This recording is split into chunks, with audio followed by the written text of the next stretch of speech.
terapi ni bila dilihat sebenarnya kita nampak macam kita nak bantu orang. Hakikatnya Allah Ta'ala hadirkan klien tu sebenarnya dia mencerminkan diri kita sendiri. Ya, benar. Ini aku terapi.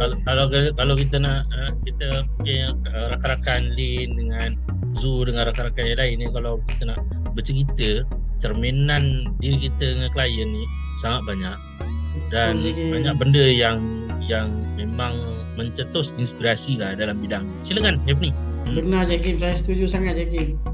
Klien yang betul-betul rare itulah yang datang jumpa saya.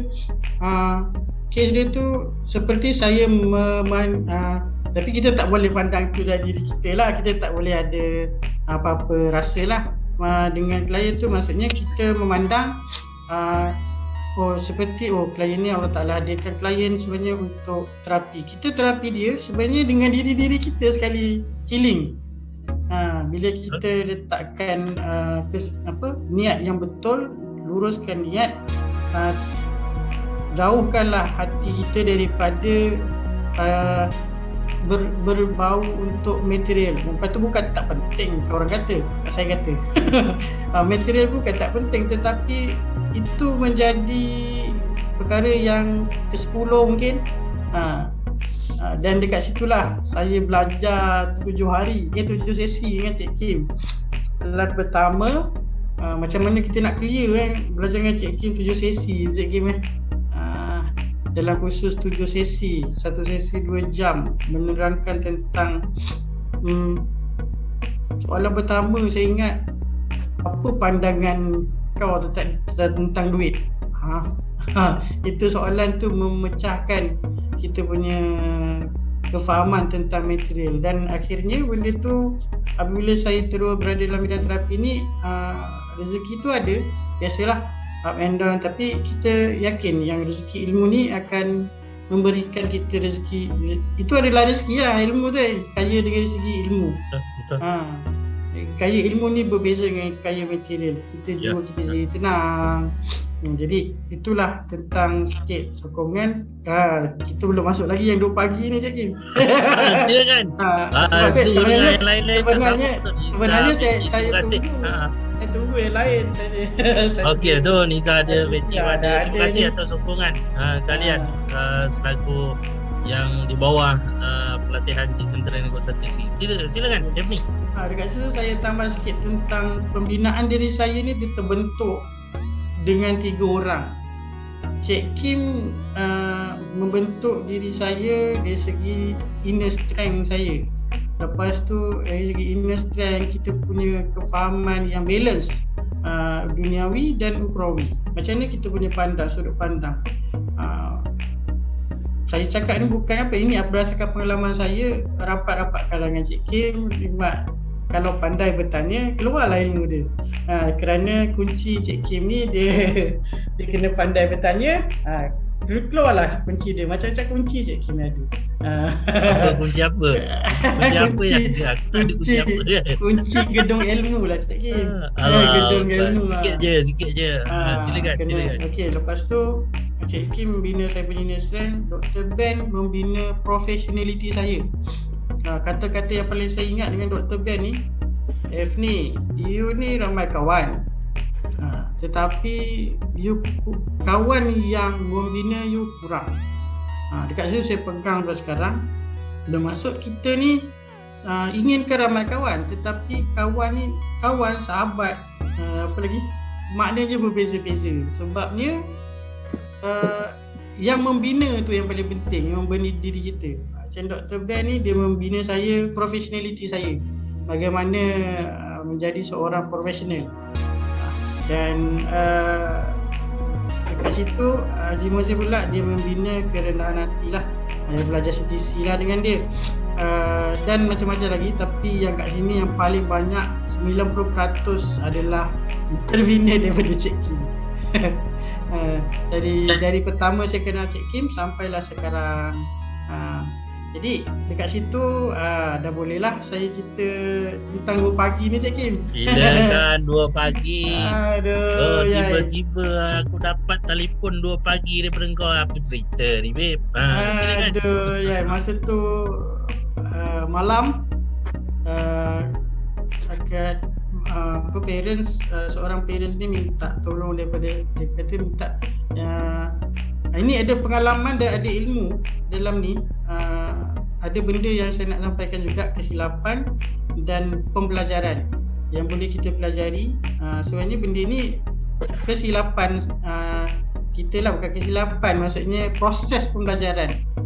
Saya pegang satu perkara lah, di dalam NLP ni tiada istilah kegagalan, yang ada hanyalah maklum balas untuk kita jadi yang lebih baik. Kita percaya dan kata-kata yang Cik Kim sentiasa ingatkan saya, nobody can affect me negatively. Itu yang saya pegang sekarang, menyebabkan kita kukuh walaupun seorang. Jadi dekat situ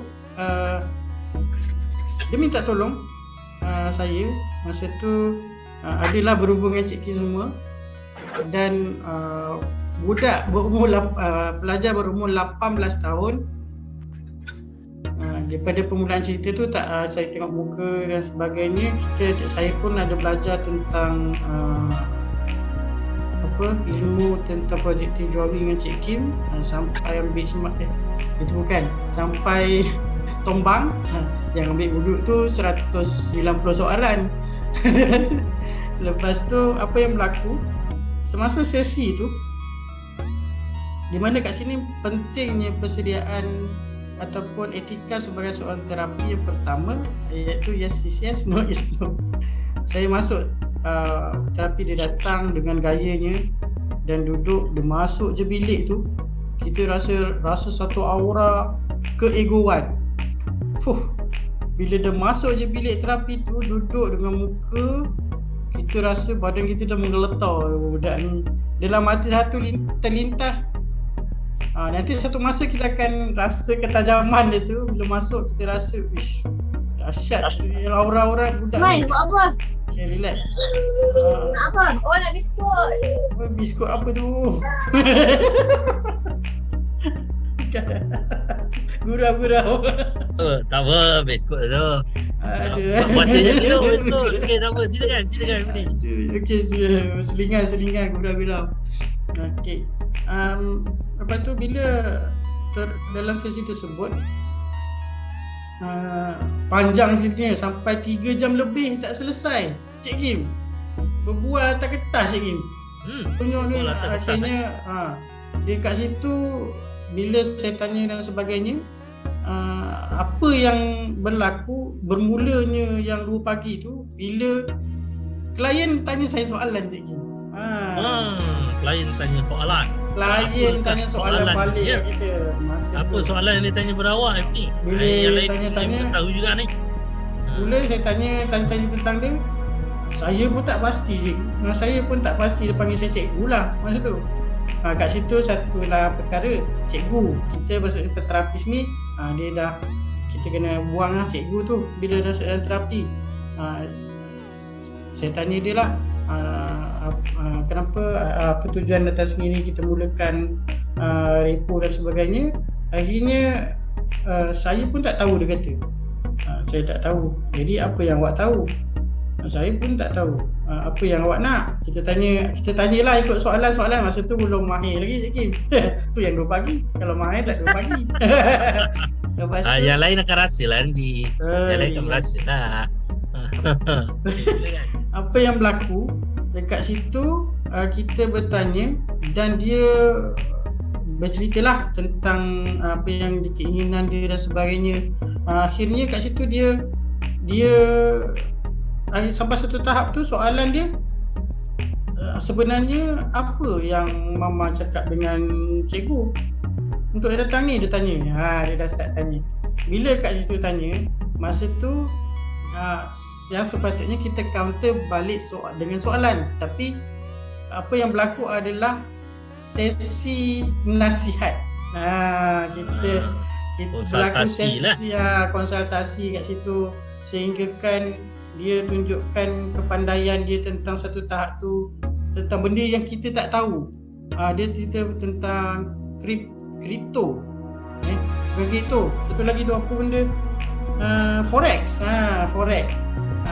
Di waktu tu memang dicadangkan dalam terapi ni, janganlah kita buka topik yang kita tak tahu. itu akan memerangkap diri orang terapis. Kita hanya tanya, hanya konteks sahaja. Kita jangan sampai masuk konten dan kat situ dia dah mula rasa ego dia. Lepas tu sampai saya cakap, okey, ujung sekali saya kalau nak cerita dia kisah 3 jam tak settle ni Cik Kim, tak habis kita petang ni. Tak apa, silakan. Mana yang Kita tanya sempat? dia, apa yang awak dapat? Entah, saya tak dapat apa-apa cikgu.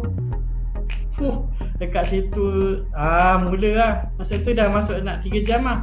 Kita dah teremosi tau. Sebenarnya kita dah terabsorb energi tu dan kita rasa marah kat dia. Menyebabkan waktu tu kita rasa tak senang. Habis tu keluar, dah habis dengan keadaan tak settle tau.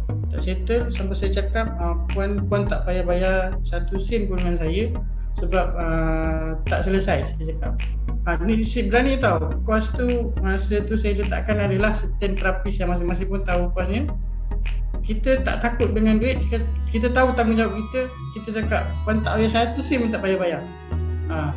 Dekat situ ada benda termasuk tentang agama Cik Kim kan, dilarang kan. Satu etika kita elakkan daripada cerita tentang agama.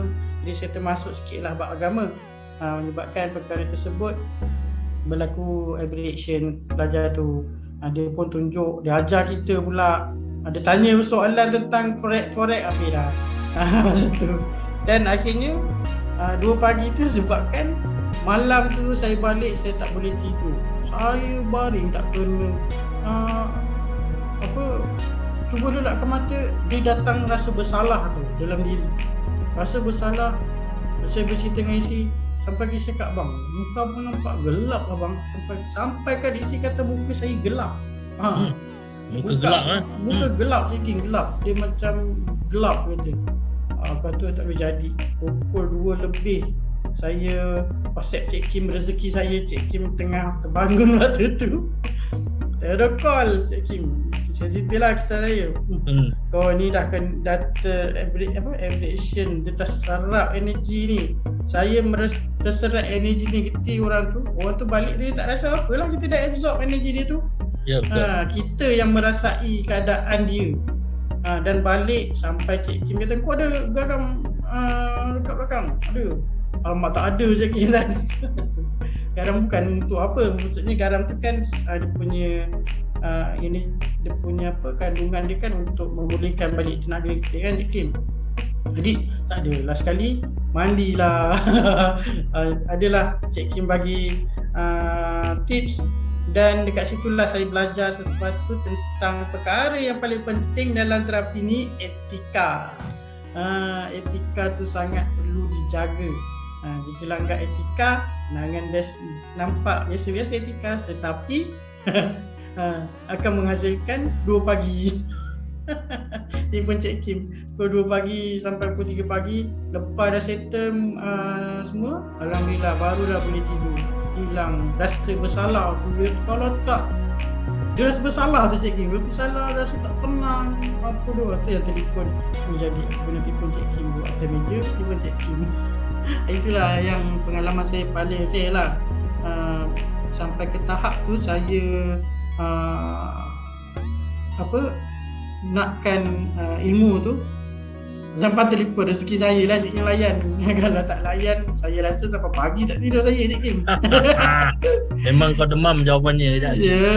Masa tu Alhamdulillah rezeki. Itulah sebab sedikit Cik Kim. Kalau cerita ni kan macam-macam lagi ada ni Cik Kim. Mungkin rakan-rakan kita boleh nak bertanya pada saudara Happy kita, mungkin Zu ke, Lin ke, Izzah atau Fatty, silakan. Yang ada benda nak tanya Zu? Silakan. Cikgu F ni, saya nak tanya, yang dia datang tu tadi, masalah dia, isu dia apa? Mungkin saya terlepas sebab tadi Cikgu F cakap pasal forex kan. Isu dia apa sebenarnya yang membuatkan Cik F ni terbuka pasal forex tu? Okey, baik. Soal dia datang tu saya tak cerita pun ni sebenarnya. Dia datang tu sebabkan isu dia pelajar ni dia dah tak ada minat untuk belajar. Dia selepas bapa dia meninggal. bapa dia meninggal, dia menyendiri dekat dalam bilik. Dia menyendiri dan dia tak nak belajar, dia nak kerja, dia nak masa tu dia tak nak sambung belajar. Lepas SPM terus dia nak bekerja, menyebabkan dia tak campur orang, dia jadi antisosial, dekat dalam bilik sendiri je, mak dia risau. Dekat situ menyebabkan yang suruh datang tu adalah mak dia. Itu dah satu hal lah, tentang bagaimana nak suruh mak dia nak minta untuk tengokkanlah kenapa anak dia ni sampai duduk sendiri, tak nak bercampur dengan adik-beradik yang lain, sentiasa duduk dalam bilik je. Dia jadi memerap tau lepas bapa dia meninggal. Kat situ rupanya adalah kisah dia, kisah dia yang dia menyimpan. Dia sampai tahap bapa dia tu meninggal, dia tak rasa apa-apa. Dia dah tak rasa sedih langsung. Bapa dia meninggal, dia tak rasa apa-apa. Dia kata, saya bukan kisah pun bapa saya meninggal. Dia sampai tahap dia cakap macam tu. Yang kalau energi tu masuk dalam diri saya, tak gelap. Itu yang gelap muka saya, Cik Kim. Itulah dia Zuraida tu. Dia kisah pasal dia nak SPM tahun tersebut, tapi sepertinya dia tak belajar, dia main game aja, dia duduk dalam bilik, tak sosial, menyebabkan mak dia risau. Tu kes dia lah. Harap menjawab soalan tu, panjang lah. Zuraida, clear Assalamualaikum. Salam, silakan Betty. Silakan. Ya, hai tuan. Saya jauh ni, tengah masak juga ni. Daripada Jakarta, Indonesia tu. Uish, daripada Jakarta, Masya Allah. Salam kenal. Dari dapur pun dengar tau. Jangan tak mau. Masya Allah. Okay, soalan saya tadi kan, dia macam kita ni terapis kita, saya rasa semua orang pun ada jenis yang caring. Kita semua memang caring sebab nak tolong orang. Betul. Jadi ceritanya macam mana kita nak block energy itu semasa kita buat rawatan untuk anak itu. Macam saya cerita cikgu kan, macam you ada silap sikit, you pergi masuk benda yang tahu, so you macam terjatuh dalam jurang itu kan. Gitu. Jadi macam mana kita nak just block benda tu. Kadang-kadang cikgu panggil saya hati kering. Yes, saya hati kering. Tapi kadang-kadang yelah kita ibu kita, cikgu juga. Jadi kita akan faham keadaan itu. Macam mana bagi tips dia ni cikgu? Terima kasih. Saya first time ni Cik Kim orang minta tip ni, Cik Kim. Okey lah tu. Saya Dr. Betty ni bukan main ni. Dia Jakarta. Dia semua ni belajar. Silakan. Jadi terima kasih. Nak panggil apa Kak Betty Panggil Kak Betty je lah dia. Kak Betty. Okey je. Di sini saya lebih suka kepada berkongsi berkongsi tips saya. Yang selayaknya bagi tips tu adalah Cik Kim lah. Saya berkongsi berdasarkan apa yang pengalaman saya dan apa yang saya pelajari daripada guru-guru saya ni. Yang pertama, sebelum kita tips dia untuk kita tak terabsorb untuk kita jadi ni, yang pertama memang etika lah. Etika di mana dalam etika tu yang pertama kita ada yes is yes, no is no, berterus terang. Waktu tu kalau kita kata tak, dia adalah Joe and Harry punya, tu akan datang akan belajar Cik Kim Joe and Harry tu, watak Joe and Harry tu akan belajar nanti dengan Cik Kim. Kita nak tahu boleh ke tak. Jika tak boleh, kita kena kata minta maaf, saya tak boleh rawat. Yang pertama lah, kita kena betul terang. Bagaimana kita nak membina untuk menepis menjadi hati kering. Kadang-kadang kita nak jadi kering, macam mana nak keringkan. Itu seringkali diulang-ulang oleh Cik Kim dan Dr. Ben adalah kita buat self hypnosis, kita buat shield, membelonkan diri. Membelonkan diri tu melalui hipnosis lah. Itu nak detail nanti tanya Cik Kim. Okey, maksudnya kat situ kita bina diri. Adalah kata-kata yang kita adalah seorang hipnoterapi. Kita tahu etika kita, yang paling penting adalah etika. Kerana dalam pembelajaran yang pertama sekali dalam hipnoterapi ni adalah etika. Etika tu yang selalunya kita terkeluar, kita terlepas pandang etika tu sehingga kan kita jadi penasihat, jadi consultation. Jadi kat situ itu antara apa yang saya boleh kongsikan lah, dan kita fokus kepada konteks dia. Dekat situlah nanti tujuan kenapa kita kena bina 100 soalan. Saya dengan Cik Kim kena 190, dah jadi 200 soalan dah Cik Kim. Awak 200, Zuraida dengan Fatty 300 soalan. Ni apa? Itu sangat penting. Nampak memang banyaknya soalan, tapi itulah sebenarnya. Share sikit boleh je pasal soalan ni. Pengalaman saya buat soalan ni sampai saya ambil wuduk saya biasa itu kan, saya terbaca apakah yang saya nak ambil wuduk, terbaca soalan je yang terlepas bina soalan 190 tu. Nak ambil wuduk terbaca soalan. Tu kisah soalan. Dia kenapa nak cerita kat situ? Berniat membaca soalan. Berniat membaca soalan. Dia ambil wuduk kan. Itu yang pentingnya soalan tu, supaya kita tak terkeluar daripada landasan kita untuk nak menepis rasa kesian, rasa apa, benda tersebut semua dalam etika. Kita ada kita tak boleh anggap dia sebagai kawan.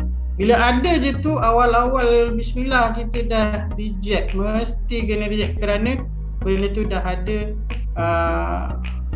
kita dah ada perasaan tentang klien tersebut. Itu etika lah tu, dalam etika. Itu perkara pertama.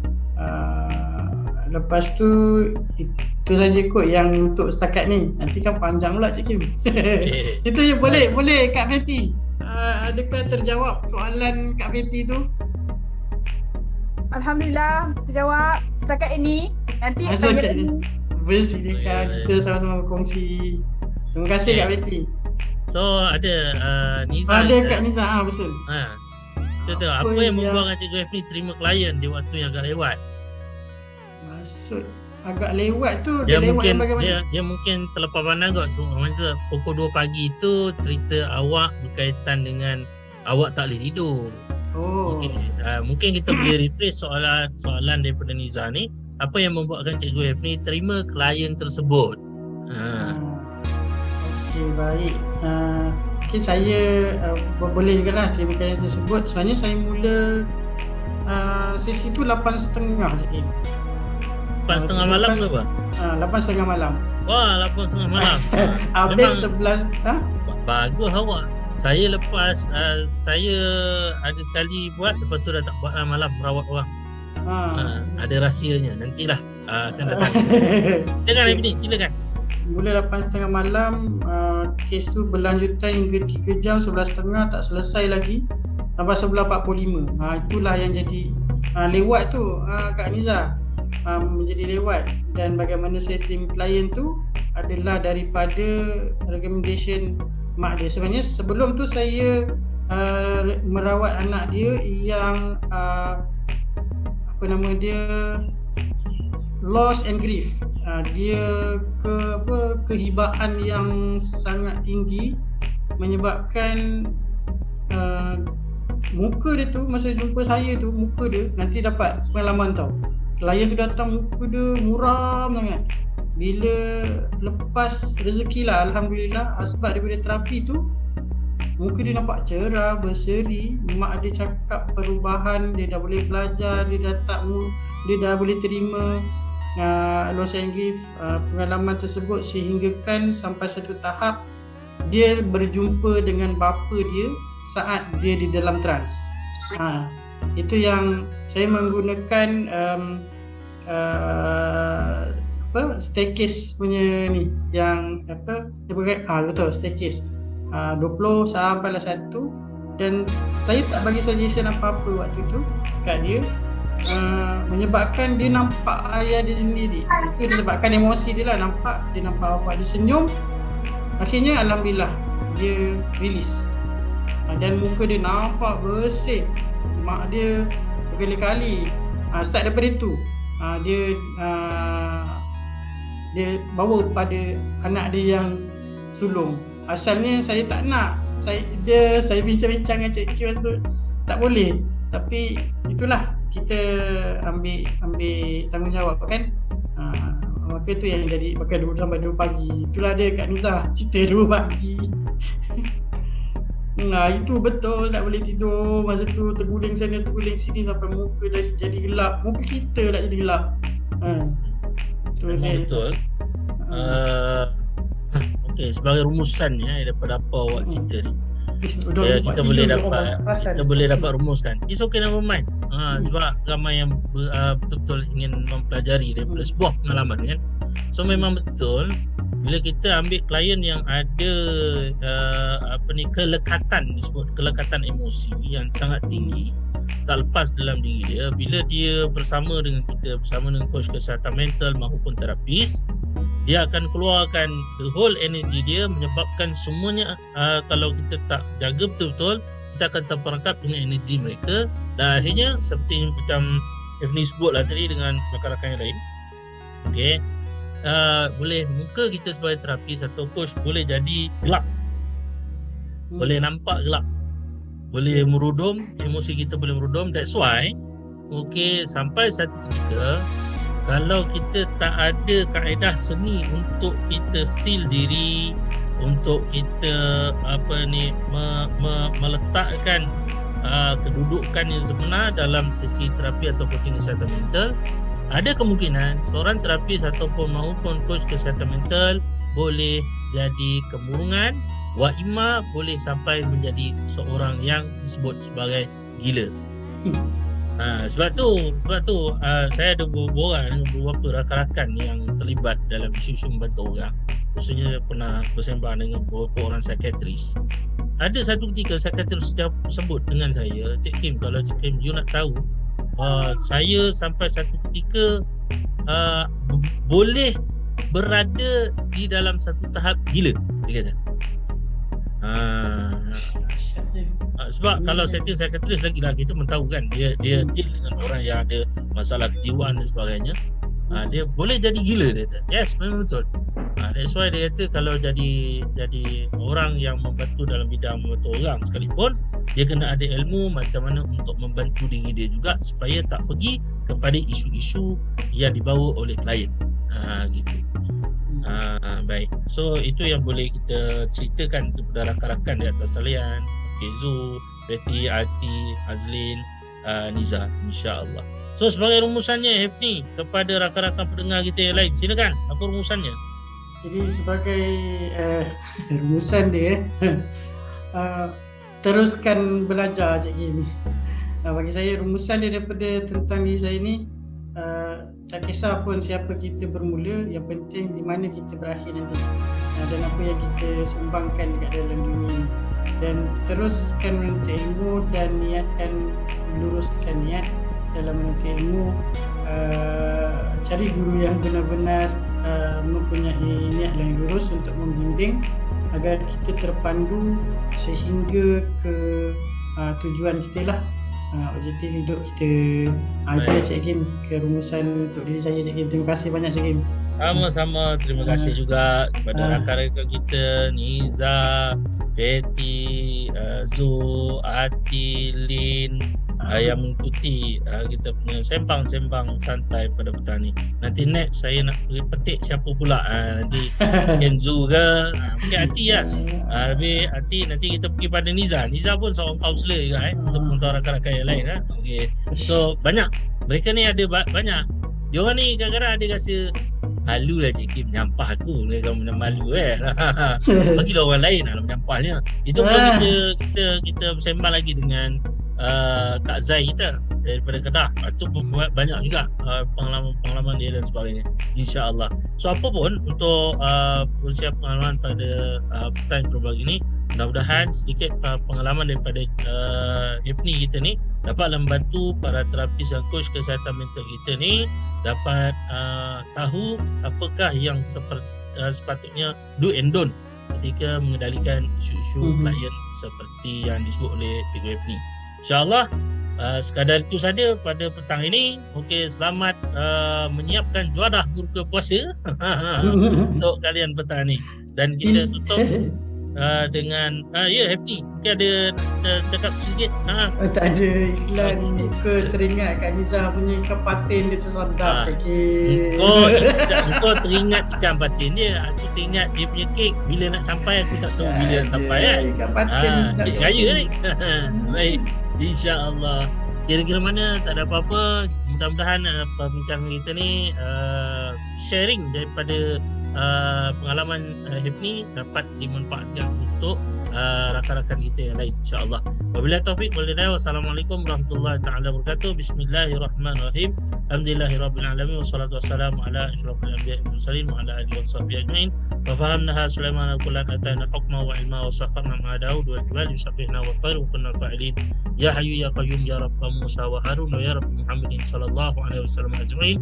Allahumma inni a'udzu bika min khalilil makir ainahu tarani wa qalbuhu tar'ani in ra'a hasanatan dafanaha wa iza ra'a sayyi'atan azaaha. Ya Allah, kami berlindung kepadamu dari teman yang licik yang pandangannya tertuju pada kami dan hatinya merencanakan sesuatu yang buruk kepada kami. Jika melihat kebaikan kami, ianya menguburkannya, dan jika melihat keburukan kami, ia menyebarkannya. Wassallallahu ala sayyidina Muhammad wa ala alihi wasallam. Alhamdulillahi rabbil alamin. Wabillahi taufiq wal hidayah. Wassalamualaikum warahmatullahi taala wabarakatuh.